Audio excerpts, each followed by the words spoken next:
नमस्कार मंडळी, मी प्रतीक्षा. आज मी बनवणार आहे नारळी पौर्णिमा स्पेशल ओल्या नारळाची बर्फी.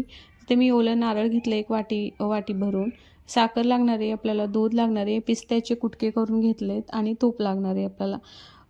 तर मी साखर जी आहे तर या वाटीने जे नारळ घेतले ना त्याच वाटीने साखर अर्धी वाटी घेणार आहे. तुम्ही जर जास्त गोड खात असाल तर तुम्ही समप्रमाणात घेऊ शकता. नंतर तूप टाकले मी कढईमध्ये. तूप गरम झाल्यानंतर कढई त्यामध्ये खोबर आहे, जे नारळ घेतले ओलं ते आपल्याला परतून घ्यायचं आहे.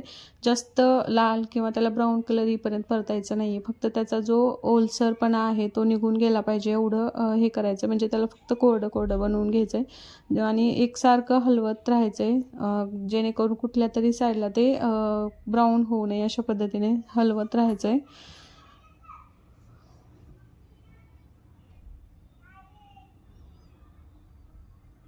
तर इथे बघू शकता छान कोरडं झालेलं आहे, म्हणजे त्यातलं ते ओलसरपणा जो आहे पाण्याचा तो निघून गेलेला आहे.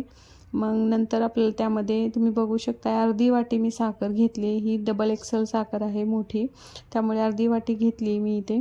आणि आता साखर त्यामध्ये टाकली. दूध टाकायची गडबड करायची नाही. तर छान साखर आणि ते नारळ जे आहे मिक्स करून घ्यायचं, म्हणजे साखर पूर्ण वितळवून घ्यायची.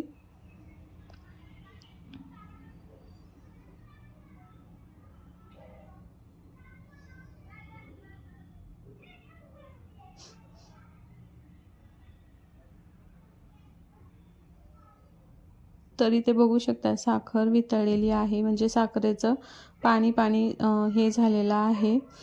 तर आता आपण त्यामध्ये दूध टाकून घ्यायचं आहे. आता पूर्णपणे आपल्याला ते घट्टसर असं शिजवून घ्यायचं आहे. आता तुम्ही हे नारळ जे आहे मी फक्त खिसून घेतले. तुम्हाला बारीक करायचं असेल तर मिक्सरमधून पण काढून घेऊ शकता. आणि खोबर जे आहे खोबऱ्यावरचं मी जे ते काळा हे असतं ते काढून घेतले. मधला जो भाग असतो तोच घेतले. आणि बघू शकता छान असं घट्टसर झालेलं आहे. आता पाक व्यवस्थित म्हणजे हे झाले, बरोबर झाले नाही कसं चेक करायचं, तर आता थोडंसं काढून घेऊन एका ताटमध्ये टाकायचं. जर टाकलं जर ते पसरलं तर तुमचं म्हणजे आणखी बर्फी तयार झालेली नाही, आणि जर पसरत नसेल तर तुमची बर्फी तयार झालेली आहे असं समजायचं. आणि थोडा वेळ आणखी 2 मिनटं हलवून घेतलं मी. आणि या स्टेपला आता आपल्याला म्हणजे थोडं 2 मिनटं हलवून घेतल्यानंतर या स्टेपला गॅस बंद करून घ्यायचा. आणि नंतर एका प्लेटला तूप लावून घेतलं मी खाली.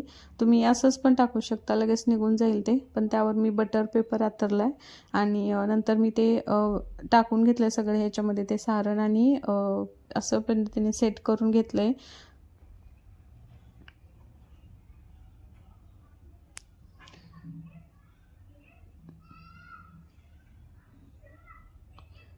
आता याच्यावर मी जे पिस्ता आहे पिस्त्याचे तुकडे म्हणजे मी वाटून घेतला होता पिस्ता, तो टाकून घेतला आहे. दोन्ही साईडला टाकून घ्यायचं आहे.